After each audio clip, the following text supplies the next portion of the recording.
Тюремный двор в Филадельфии жил своим собственным гулким ритмом: лязг металла, шаги по бетону, гул голосов, редкий смех. Здесь даже хаос имел порядок, который понимали только те, кто жил за колючей проволокой.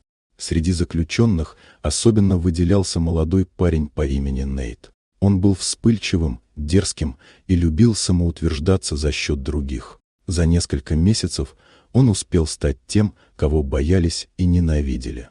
Однажды взгляд Нейта упал на старика по имени Грейсон. Седой, сутулый, с дрожащими руками, он казался почти прозрачным на фоне бетонных стен. Старик тихо сидел у стены, вертя в пальцах обломок карандаша. Он не разговаривал ни с кем и будто существовал вне этого места.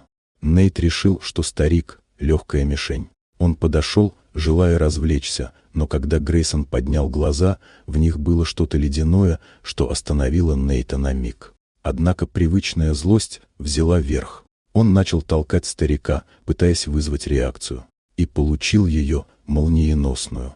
Одним движением Грейсон перехватил руку Нейта и повалил его на землю. Все произошло так быстро, что окружающие даже не успели вмешаться. Двор замер. Старик просто отошел в сторону и снова сел, будто ничего не случилось.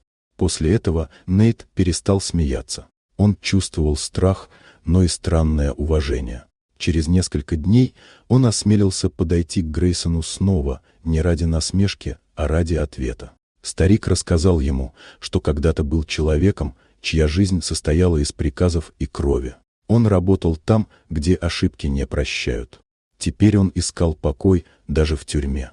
Эти слова остались в Нейте надолго. Он впервые понял, что сила не в ударах и угрозах, а в умении сохранять холодный разум. С тех пор Нейт больше не пытался доказать, что он сильный. Он просто слушал, наблюдал и учился.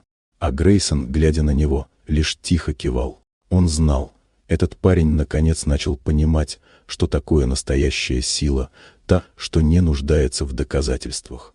Вот такая удивительная история. Дорогие друзья, напишите в комментариях, откуда вы смотрите это видео. А если вам понравилось видео, поставьте лайк, а также подписывайтесь на канал, впереди еще много интересного.